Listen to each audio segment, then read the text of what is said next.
Donc, mon intervention va s'articuler, vous l'avez compris, en deux grandes parties. Une partie consacrée à la contextualisation de la littérature libanaise de langue française. Nous allons essayer de nous demander ensemble pourquoi il est bon de la transmettre. Est-ce qu'il y a des raisons identitaires, des raisons linguistiques, des motivations littéraires pour sa transmission.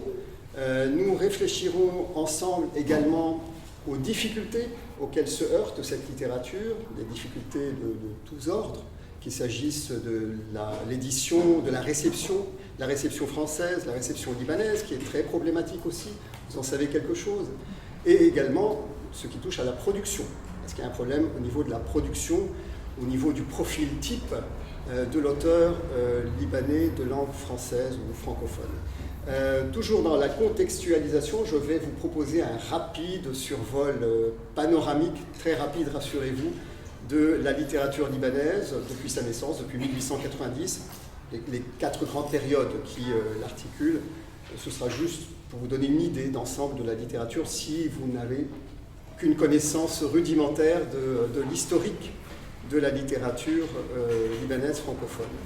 La deuxième partie sera consacrée, ce sera la partie la plus pratique, la plus utile sans doute pour vous, elle sera consacrée à des suggestions de lecture, des pistes de lecture que je vais vous proposer, un grand nombre d'auteurs, dont vous connaissez certains, certainement.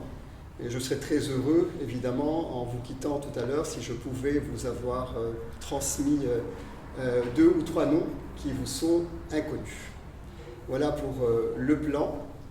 Donc nous allons commencer par contextualiser notre littérature et nous poser la première question qui s'impose. Pourquoi? Pourquoi l'enseigner? Et c'est une question qui se pose dans un pays qui longtemps a ignoré sa littérature. Il a fallu beaucoup de temps pour qu'on se mette à introduire la littérature libanaise à l'université et dans les écoles. Donc pourquoi l'enseigner? Je commencerai par une première observation de lecteur. Lorsqu'on lit la littérature libanaise, qu'elle soit arabophone, francophone ou anglophone, on s'aperçoit très vite qu'elle constitue un reflet assez fidèle de notre ethos de Libanais, de ce que nous sommes, de ce qui nous constitue, et sur tous les plans, sur le plan sociologique, sur le plan anthropologique, sur le plan culturel. Elle est le miroir de ce que nous sommes. Et en cela, elle nous permet de nous situer dans le vaste monde. Elle nous permet de mieux nous connaître. Si moi, en tant qu'adulte, j'apprends à mieux me connaître à travers la littérature libanaise, et cela a été le cas tout au long de ma vie, c'est encore plus vrai pour les jeunes qui, aujourd'hui, et vous le savez, manquent totalement de repères. Nous vivons dans un pays sans repères historiques. Je ne sais pas si cela a changé, mais pendant longtemps, l'histoire contemporaine n'était pas enseignée, on s'arrêtait à l'indépendance. Je ne sais pas, on m'a dit qu'il y avait des changements dans certaines écoles, mais plusieurs personnes... Ça va venir, mais pour l'instant, ce n'est pas le cas. Voilà. Et la transmission, ce qui est encore plus inquiétant, c'est que la transmission ne se fait pas dans les familles non plus. Il y a beaucoup de silence sur la guerre, sur ce qui s'est passé entre l'indépendance et la guerre, etc. Donc là, ces jeunes sont sans repères et la littérature, qui parle beaucoup d'histoire, la littérature libanaise, leur permet d'avoir des repères. Je peux vous donner d'ailleurs des exemples puisés dans mon expérience à l'USJ. Parmi les cours que j'assure, il y a un cours qui est consacré à la littérature libanaise. Et ce que je constate sans arrêt, c'est que les étudiants découvrent leur pays à travers cette littérature, mais parfois pour des choses très très simples. Un exemple, il y a quelques semaines, nous travaillions à un poème de Nadia Touaini, et nous sommes tombés sur un vers où il est question de pluie, de septembre, d'odeur de septembre, d'effluves du mois de septembre. Alors vous, adultes, si je vous dis pluie, septembre, odeur de la terre, vous allez réagir immédiatement. C'est une expérience sensorielle collective que nous avons tous, que nous attendons chaque année, et que nous connaissons parfaitement. Eh bien, figurez-vous que mes jeunes étudiants ne savent rien de cette expérience sensorielle collective qui me paraissait, moi, aller de soi. Pourquoi? Parce que ce sont des jeunes citadins. Ils sont tous urbanisés, ils ont été coupés de leurs racines montagnardes, de leurs régions respectives, en raison de l'exode rural, en raison de la guerre, en raison d'un mode de vie moderne qui fait qu'ils ne s'intéressent plus beaucoup à la montagne, au village, etc. Ils préfèrent rester en ville. Et donc cette expérience sensorielle, qui n'est rien du tout, hein, c'est un tout petit exemple, ils en ont pris conscience. Et ils ont compris que pour leurs parents, que pour les adultes, oui, ça dit quelque chose. Et à partir de maintenant, ils vont être attentifs peut-être à cette odeur qu'on peut sentir même à Beyrouth, évidemment. Mais bon, là, ce n'est qu'un petit exemple, mais il y a des exemples plus sérieux, dirais-je. C'est par exemple la famine. Ils connaissent très bien l'épisode de la famine pendant la Première Guerre mondiale à travers leurs livres d'histoire. Mais pour eux, c'est très abstrait, c'est des chiffres. À travers un roman que nous avons travaillé ensemble, qui est celui de Fadi Stéphane, Archives des sables et du vent, ils ont compris ce que c'était que la famine concrètement, parce qu'ils ont vu une famille livrée en proie à la famine et souffrant de la famine. Donc ils ont compris concrètement à travers le truchement des personnages, des situations décrites à Deir el-Amal, puisque la situation se passe à Deir el-Amal, ils ont compris ce que c'était que la famine concrètement. On peut multiplier les exemples. Nous avons travaillé également un roman de Fajal Lahaïk, La Croix et le Croissant, et l'exode des Palestiniens, l'arrivée des Palestiniens en 1948. Là encore, on est étonné par leur ignorance totale de leur histoire. Ils ne savent pas quand les Palestiniens sont arrivés, ce qui s'est passé véritablement, quels ont été les enjeux politiques locaux au Liban, consécutifs à l'arrivée des Palestiniens. Tout cela, ils l'ont appris dans le livre de Fajal Lahaïk. Vous pourrez passer des heures à énumérer des exemples de ce type pour vous dire combien la littérature apprend aux jeunes ce qu'est leur pays, tout simplement. Et nous en avons besoin dans ce pays qui n'a pas eu le temps de se construire une identité. À peine est-il né, parce que bon, nous n'allons pas faire comme les phénicianistes et estimer que le Liban existe depuis des milliers d'années. On ne va pas se raconter d'histoire. Le Liban moderne tel que nous le connaissons, il est très récent. Il est en 1920, 1943. Bon, il n'a pas eu le temps de vivre et de se construire une identité, qu'il a été confronté à des problèmes majeurs. Je viens de parler du problème palestinien, la guerre, et ce qui a suivi la guerre, qui a été encore pire que la guerre. Les années qui ont suivi la guerre ont été encore pires dans la destruction, dans le démantèlement du pays. Et tout cela nous a empêchés d'avoir une identité claire. Et jusqu'à aujourd'hui, nous ne savons pas qui nous sommes. La littérature nous aide à le savoir. Il y a aussi une raison linguistique très simple. Je crois que nous sommes tous ici soucieux de pérenniser la pratique de la langue française. Nous craignons qu'elle disparaisse, en tout cas qu'elle ne soit pas aussi pratiquée qu'auparavant. Et un des moyens de la pérenniser est précisément de mettre les jeunes en contact avec des livres francophones, parce que cela leur permet de s'approprier la langue. La langue, à travers, et ça c'est l'expérience qui le montre, à travers des livres francophones, leur permet de se dire « Ah tiens, c'est aussi ma langue ». C'est pas simplement une langue, une deuxième langue, comme on dit au Liban, une deuxième langue qu'on m'apprend et qui est utile, parce que c'est la langue d'un pays que j'aime, etc. Non, c'est aussi ma langue. Ils s'aperçoivent en lisant des livres qui leur parlent de leur espace, de leurs problèmes, que c'est leur langue. Donc là, il y a aussi une motivation linguistique qui est très importante. Et une motivation littéraire aussi, qui découle de la motivation linguistique. C'est à travers la littérature francophone qu'on se met à lire souvent. Et là, pardonnez-moi d'être immodeste, je ne compte plus le nombre de fois où des jeunes dans les écoles sont venus me dire « Monsieur, je vais être franc avec vous, je détestais la lecture, et c'est grâce à votre livre, il ne s'agit pas de moi évidemment, mais c'est simplement parce qu'il s'agit d'un livre qui parle du Liban, de leur cadre. C'est grâce à votre livre que j'ai terminé la première fois un livre et que j'ai envie de continuer à lire autre chose d'ailleurs que la littérature libanaise. » Ça peut déclencher une envie de lire et se débarrasser d'un complexe, parce qu'il y a un complexe chez les jeunes souvent par rapport au livre, c'est quelque chose qui leur est inaccessible, c'est loin, et puis on triche, on s'arrange pour trouver des résumés, on s'arrange avec ses copains, etc. Et là, la littérature libanaise permet aux jeunes de s'approprier cette fois non plus la langue, mais la lecture, et nous facilite à nous, enseignants, la tâche de leur enseigner les mécanismes de construction d'un texte, de déconstruction d'un texte, etc.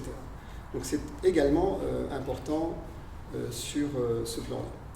Maintenant, nous sommes tous d'accord, donc, et si vous êtes là, c'est que vous êtes d'accord là-dessus, nous sommes d'accord sur la nécessité d'enseigner la littérature libanaise. Maintenant, il faut être conscient des problèmes, des défis que doit relever la littérature libanaise. Il y a des défis majeurs, au premier rang desquels figure le problème de l'édition. Au Liban, hélas, il n'y a pas de maison d'édition suffisamment fiable pour assurer aux écrivains libanais un retentissement au-delà des frontières libanaises. Et d'ailleurs, il n'y a tout simplement pas suffisamment de maisons d'édition. Même si vous avez l'ambition de publier un livre au Liban, à être lu simplement au Liban, les maisons d'édition ne publient pas assez. Il y a l'Orient des livres, il y a un peu Édition Antoine, les éditions de la Revue Phénicienne, mais cela ne couvre rien des besoins du pays. Et donc là, on va faire quelques considérations géolinguistiques, si vous le permettez. La France est le seul ancien grand empire colonial. Je dis grand empire, donc j'exclus l'Italie, j'exclus l'Allemagne, et le seul ancien grand empire colonial qui n'a pas accouché d'un pays plus peuplé que lui et parlant la même langue. Le Portugal a accouché du Brésil. Les Brésiliens sont infiniment plus nombreux, ils parlent le portugais. Madrid, l'Espagne, a accouché de tous les pays d'Amérique latine. C'est une population énorme. L'Angleterre ou la Grande-Bretagne a accouché évidemment des États-Unis, là aussi. Donc, lorsque vous êtes un écrivain lusophone, donc écrivant en portugais, et que vous souhaitez publier un livre, vous avez l'embarras du choix entre Lisbonne, Rio de Janeiro, Sao Paulo et d'autres places éditoriales brésiliennes. Lorsque vous êtes espagnol, ou hispanophone plutôt, et que vous souhaitez publier un livre, vous avez le choix entre Buenos Aires, Montevideo, qui est une grande place éditoriale en Uruguay, ou Madrid. Lorsque vous êtes anglophone, vous avez l'embarras du choix entre New York, San Francisco, Boston et évidemment Londres. Mais lorsque vous êtes francophone, vous n'avez aucun autre choix sinon Paris, y compris quand vous êtes belge et suisse. Il faut donc passer par Paris. Or, le problème, comme disait Michel Rocard, la France ne peut pas accueillir toute la misère du monde. Vous vous souvenez de cette phrase? Eh bien, les maisons d'édition françaises ne peuvent pas accueillir tous les auteurs francophones du monde. Et cela crée des situations absolument aberrantes. C'est-à-dire que nous avons besoin de la France et la France ne peut pas nous faire suffisamment de place. Et nous nous retrouvons avec des situations comme celle d'Amadou Kourouma. Amadou Kourouma fait partie des auteurs francophones les plus célèbres, les plus importants. Il est l'auteur notamment des Soleils des Indépendances, les Soleils, au pluriel, des Indépendances. C'est un chef-d'œuvre de la littérature francophone. Eh bien, il faut savoir que ce livre a été refusé par toutes les maisons d'édition parisiennes. Toutes. Il les a fait toutes, patiemment, Amadou Kourouma. Et il a été refusé partout. Découragé, il a rangé son manuscrit dans un tiroir, et 2 ans plus tard, il a entendu parler d'une revue québécoise qui demandait ou qui recherchait des manuscrits africains. Il s'est dit, bah tiens, je vais essayer ma chance. Il envoie son manuscrit. Le manuscrit est publié et il a immédiatement un immense succès qui attire l'attention de qui? De la France. Des éditions du Seuil qui, à ce moment-là, publient le livre. Et les exemples sont nombreux. Prenez Mouloud Ferraoun, également Le Fils du Pauvre, un grand classique de la littérature francophone. Il a frappé à toutes les portes de toutes les maisons d'édition parisiennes et il s'est fait jeter partout. Et il a fini par publier à compte d'auteur. Publier à compte d'auteur en France, c'est une avanie suprême. Il ne faut surtout pas le faire. Et si vous le faites un jour, surtout ne le dites pas. Donc il a dû, parce qu'il voulait absolument publier son livre, qui est très intéressant, il l'a publié à Clermont-Ferrand, à compte d'auteur. Et comme le livre a eu du succès, il a attiré l'attention encore une fois de Paris, qui s'est réveillé soudain, à travers les éditions du Seuil, encore une fois, et qui l'a publié. Et il y a beaucoup d'exemples. Qu'est-ce que cela signifie? Ça signifie qu'il y a probablement des dizaines et des centaines de chefs-d'œuvre qui sont restés inconnus, et qui resteront à jamais inconnus, parce qu'on n'a pas fait assez de place pour la littérature francophone à Paris, dans les maisons d'édition parisiennes. Parce qu'on n'a pas, je ne sais pas, il y a peut-être des solutions, il y a imposer un quota de littérature francophone. Non, alors quand je dis francophone des pays francophones, parce qu'il y a une différence entre être un Libanais installé à Paris depuis 1976, comme Amin Maalouf, et être un Libanais installé au Liban. Il y a une grande différence. Rien n'est fait dans ce sens. Et ça, c'est très difficile. Et donc, quand vous avez un livre libanais entre les mains, il faut toujours vous demander comment il a été publié, pourquoi il a été publié. Est-ce que son auteur a eu des difficultés à être publié?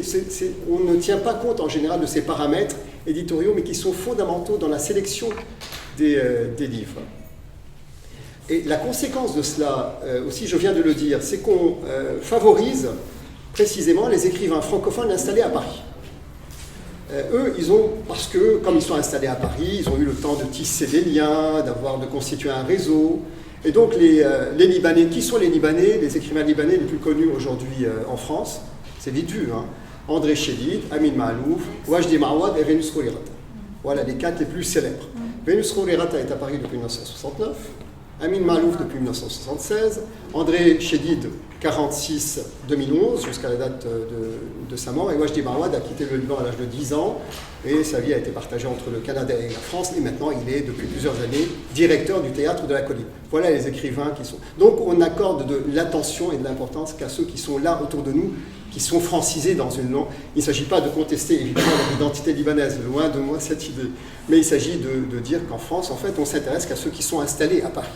Donc il n'y a aucune envie de s'intéresser à ce qu'il y a au-delà des frontières françaises. Et la deuxième conséquence qui est encore plus perverse de la situation, c'est ce que Pierre Allen appelle les zones imaginaires d'identification, c'est que l'auteur francophone, qu'il soit libanais ou autre, pour être publié, va essayer de s'adapter à l'attente de la maison d'édition ou des maisons d'édition françaises. Donc il va s'adapter à ce qu'on appelle l'horizon d'attente, l'horizon d'attente de ces maisons d'édition. Donc il va consciemment ou inconsciemment modifier ses thématiques, modifier son discours, modifier sa langue pour s'adapter à l'attente et plaire et complaire aux maisons d'édition, et donc quelque part à se trahir. On ne veut pas de francophones tels qu'ils sont, on veut de francophones qui s'adaptent à la doxa littéraire française. Et cela signifie que lorsque vous proposez un manuscrit qui s'intitule « La femme lapidée », vous avez infiniment plus de chances d'être publié que si vous proposez un livre qui propose une reconstitution plus complexe, plus nuancée de la réalité libanaise. La femme lapidée est un livre qui a été publié, hein, je ne l'ai pas choisi par hasard. Donc on préfère, si vous voulez, il ne s'agit pas de jeter la pierre évidemment aux maisons d'édition françaises, mais il est tellement plus confortable de préférer les ouvrages qui concordent avec leur vision du Liban ou leur vision de l'Orient. Femme lapidée, oui, les femmes. Bon. Quand est-ce que vous avez entendu parler d'une femme lapidée au Liban? Personnellement, jamais, de toute ma vie. Et même en Orient, on n'a pas tant que ça, heureusement. En Afghanistan, il y en a eu. Alors, une seule serait une de trop. Et évidemment, nous sommes tous d'accord là-dessus. Mais réduire l'Orient à ces quelques clichés néo-orientalistes est attentatoire à la vérité et à la littérature. Donc là, il y a un vrai problème à ce niveau-là. Auxquels se heurtent les écrivains francophones. Que faire? Est-ce qu'on va essayer de s'adapter à ces zones imaginaires d'identification dont parle Pierre Allen, autrement dit, offrir l'image qu'on attend de moi, ou essayer de proposer une vision propre? Oui, vous souhaitez vous exprimer, allez-y. Je voulais vous poser une question. Est-ce que vous avez rencontré des problèmes à publier votre roman? Oui, bien sûr, tous mes romans, bien entendu. Bien entendu. Tribulation d'un bâtard à Beyrouth, je l'ai proposé à beaucoup d'éditeurs, parce que mon éditrice principale, qui est Arléa, qui a publié La Levée des couleurs, n'en voulait pas. Et donc je l'ai proposé à beaucoup d'éditeurs, parce que c'est quand même très particulier, hein, le communautarisme, le Liban, c'est très... On me disait c'est libanais, il y en a même un qui m'a proposé de gommer un peu tout ce qui a trait aux communautés. Je lui dis mais il ne reste plus rien du livre à ce moment-là. Et donc j'ai publié chez L'Harmattan. Alors L'Harmattan, il faut savoir que ce n'est pas une maison d'édition prestigieuse en France. Hein. C'est pas Gallimard, c'est pas Grasset, c'est pas... Donc mais c'est une maison d'édition pour laquelle j'ai énormément de respect, parce qu'elle est la seule à avoir un peu de considération et de respect pour la francophonie. Ils sont les seuls à publier par exemple des thèses sur la gestion de l'eau au Congo. Vous êtes une thésarde, vous avez publié une thèse au Congo sur la gestion de l'eau, ils sont les seuls à publier votre thèse. Mais le problème, c'est qu'il n'y a pas assez de sélection chez L'Harmattan. Moi, je leur en veux pour cela. Ils pourraient être un peu plus sélectifs dans le domaine littéraire. Oui, bien sûr. C'est un problème auquel on saute et c'est pour cela que je vous en parle. Mais vous avez là le mérite de garder l'authenticité de tous les thèmes abordés. Vous n'avez rien changé, c'est ça. Et ça, ça, c'est important. Alors, ce qui m'aide en cela, c'est que j'habite au Liban. Ce serait terrible de me trahir. Je suis là. Enfin, de maquiller ma réalité serait complètement aberrant pour moi. Maintenant, le deuxième grand défi auquel se heurte la littérature libanaise touche à la réception française. Parce que bon, très bien, si vous parvenez à publier votre livre, encore faudrait-il qu'on en parle dans la presse. Il faut savoir que le système éditorial français marche sur la tête. Vous avez, pardonnez-moi mes amis, hein, mais vous le savez encore mieux que moi, vous avez en septembre ce qu'on appelle la rentrée littéraire en France, où on publie en même temps, allez savoir pour quelle raison, entre 400 et 500 romans. Alors sur ces 400 ou 500 romans, il y en a peut-être 25 qui vont émerger du lot, dont on va parler, et pas pour les bonnes raisons, la plupart du temps parce que les auteurs sont déjà connus, ils ont déjà leur réseau, ils sont déjà chroniqueurs dans un journal ou dans une revue, ou ils ont un ami qui est critique dans une télé, etc. C'est tout un réseau. C'est pour ça que c'est toujours les mêmes noms qui reviennent chaque année sur les 20-25, et des exceptions qui confirment la règle, quelques noms qui émergent, bien entendu. Mais cela signifie que près de 400 ou 450 livres passent à la trappe, sans que personne ne s'en aperçoive. Il y a donc un problème structurel français qui concerne pas seulement la littérature francophone. Mais les écrivains francophones souffrent également de cela, évidemment, parce que la réception, elle est très réduite. On parle très très peu des livres de francophones non installés à Paris. On retrouve le même problème. Les livres des Libanais installés à Paris qui peuvent activer leur réseau relationnel sont couverts par la presse, mais pas les autres. Jamais, très très peu. Donc ça, c'est un problème. Il y a aussi un autre problème touchant à la réception, c'est le regard qu'on pose sur la littérature francophone dans le monde universitaire en France. Et ça, c'est un vieux stéréotype, mais qui a la peau dure, qui continue. On estime que la littérature francophone est une littérature référentielle. Autrement dit, c'est une littérature engagée, qui parle des problèmes des territoires francophones, ce qui est juste, ce n'est pas faux. Mais on veut la réduire à cela. C'est-à-dire qu'on ne veut pas lui reconnaître sa littérarité, son caractère littéraire. On hésite, Dominique Viard par exemple le dit clairement, on hésite à considérer cette littérature comme une littérature qui mériterait d'être considérée comme un objet esthétique aussi. Non, c'est une littérature de témoignage. Et on va la réduire à cela. Et je vais vous lire, si vous le voulez bien, une citation qui va dans ce sens de Emmanuel Fraisse et Bernard Mouralis. Et voici ce qu'ils disent. « Les critiques du monde occidental ont eu tendance à considérer que la revendication politique et culturelle, la dénonciation de la colonisation, l'engagement que les écrivains s'assignaient comme règle ne permettaient pas de mettre ces littératures au même niveau que les littératures de la modernité. » Et Emmanuel Locha-Matezo abonde dans le même sens en écrivant « Les œuvres sont par conséquent peu abordées dans leur qualité d'objet esthétique, dans leur rapport au travail créateur de l'auteur. Les caractéristiques formelles des œuvres sont négligées. Ce qui compte, c'est avant tout le contenu explicite des œuvres et l'incidence de ce dernier sur le plan social, politique et économique. » Donc il s'agit de dénier à la littérature francophone son caractère littéraire. Et la minorer. Quand on connaît la France, on comprend qu'il s'agit en fait de minorer cette littérature et de la ranger dans la catégorie de la littérature référentielle, bien gentille, bien sympathique, utile, c'est bien, voilà. Mais ce n'est pas de la littérature, ce n'est pas de la grande littérature. Alors c'est rarement dit de manière aussi explicite, mais la pensée est là. Et cette vision se perpétue.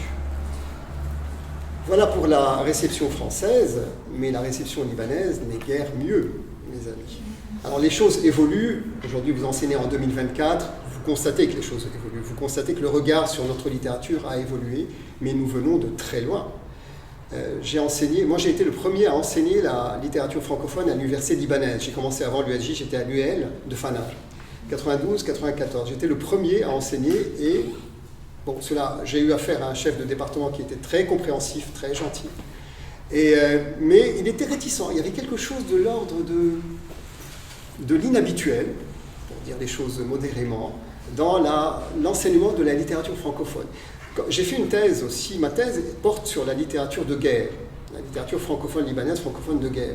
Et je me souviens que les gens qui m'interrogeaient sur ma thèse à l'époque me disaient « Tu travailles sur quoi ?» Je leur disais « Ah bon, il y a de la matière ?»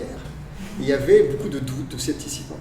Enfin, On a une espèce de complexe de colonisé, pour reprendre un terme cher à Albert Memmi. Alors, nous n'avons jamais été colonisés par la France, bien entendu, mais nous avons ce complexe. Vous savez, voilà, il y a la France, il y a les écrivains français, puis à nous. Bon, j'hésiterais à donner autant de crédit à un auteur libanais qu'à un auteur français. C'est plus compliqué. Je me souviens d'une soutenance de thèse où j'étais juré moi-même il y a quelques années, 12-13 ans, et un collègue, un professeur, qui s'est excédé, mais qu'est-ce que c'est que cette mode de la littérature francophone? Parce que lui, c'est un spécialiste du 19e siècle, il en avait assez qu'on considère la littérature francophone comme une matière légitime. Vous voyez où on en est. Et cela, je me heurte à cela sans arrêt, hein, vous savez, à travers les gens qui me parlent de mon travail. On sent qu'il y a, alors peut-être pas un mépris, mais une forme de condescendance, dont on se débarrasse petit à petit, et je constate avec plaisir que dans les écoles... Alors, à propos d'écoles, justement, j'ai oublié de dire, pour ce qui est de la réception française, qu'en France, dans les écoles, on n'enseigne pas la littérature francophone.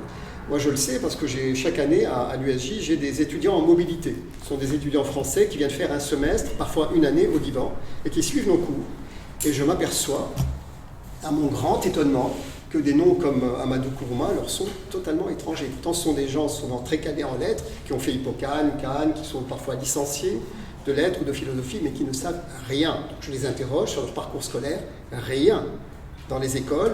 Alors, peut-être que les choses commencent à bouger, je l'espère, mais d'après mon expérience avec ces étudiants en mobilité sur plusieurs années, pas cette année, on n'a pas eu de mobilité, ils ont dû partir après le 7 octobre, mais d'après mon expérience, on ne fait pas grand-chose. À l'université, ça commence à peine. Et je vais vous surprendre en vous disant que les États-Unis font beaucoup plus pour la littérature francophone que la France elle-même. Il y a beaucoup de centres d'études francophones dans les grandes universités aux États-Unis. Il y a même des revues d'études francophones dans les universités américaines. Alors que la France est un peu à la traîne à cet égard. Donc je reviens aux écoles libanaises. Là, je constate avec plaisir qu'on commence, et là, il y a une expérience qui a été menée à travers le prix littéraire des lycéens il y a plusieurs années, mais ça remonte à loin. Donc moi, je suis allé vous voir au lycée français en 2006. Ça remonte loin. Il y avait déjà cette habitude, mais il a fallu du temps. Et peut-être que vous pourriez me dire vous-même où vous en êtes dans l'enseignement, mais il y a beaucoup de retard à cet égard pour la reconnaissance de la littérature. Alors, qu'est-ce qui change? Quand est-ce qu'on change son regard sur un écrivain libanais? Quand il reçoit un prix littéraire en France. Alors là, on a reçu l'adoubement du Seigneur. Et là, effectivement, là, nous rions, nous ricanons, mais c'est tout à fait vrai. Le regard change du tout au tout. Et je vais vous raconter une anecdote véridique. J'ai un écrivain, un collègue écrivain, pas collègue à l'université, attention, il ne s'agit pas de shérif, un ami, on va dire, écrivain, et je vous assure que c'est vrai, hein, qui m'a dit, écoute, les Libanais sont tellement sensibles au prix littéraire en France, que je me suis procuré un livre qui, c'était peut-être 1000 livres, qui consigne les 1000 prix, 1000 prix littéraires accordés en France, y compris des prix, mais des prix de la ville, de Quimper, enfin des choses vraiment très, très provinciales, très lointaines de Paris. Il me dit même, je suis sûr que même en remportant un de ces prix, qui sont plus faciles à obtenir parce qu'ils sont dans les régions, je pourrais attirer l'attention de mes compatriotes. Et c'est très grave, vous vous rendez compte? Donc on accorde un crédit énorme à tout ce qui vient de la France, mais on ne veut pas regarder autour de nous, et on ne veut surtout pas lire et apprécier par soi-même les livres en question. Il y a un complexe, hein, absolument terrible. Maintenant, il y a aussi un autre défi, et après on fera une pause, mais oui, il y a aussi le panorama. Il y a aussi un défi qui a trait à la production littéraire libanaise. Alors le problème de la production littéraire libanaise, c'est qu'elle manque de diversité. Là, il faut le reconnaître. Il y a un profil type de l'écrivain libanais francophone. Bon, je n'ai pas l'habitude de me cacher derrière mon petit doigt, je vais vous dire les choses de manière brutale. Il est bourgeois, il est chrétien, il habite entre Beyrouth et Paris. Ça, c'est le profil type, une grande majorité. Ce n'est pas la totalité, c'est une grande... Alors, bien sûr, ce n'est pas un mal d'être bourgeois. Je suis moi-même issu de la bourgeoisie. Bon, c'est comme ça, je n'ai pas choisi. Ce n'est pas un mal d'être chrétien. Je suis marié à une chrétienne et j'en suis très heureux. Mais ce qui pose problème, c'est la représentation du Liban. C'est-à-dire que dans la littérature libanaise ou en française, souvent c'est un seul Liban qui est représenté, même lorsqu'on parle des couches défavorisées. Hein, parce que la vision d'un bourgeois sur les couches défavorisées n'est pas la même vision que celle de Nazir Hamad, dont je vais parler tout à l'heure, qui lui est issu d'un milieu défavorisé. Donc cela rend la représentation du Liban assez uniforme dans les livres.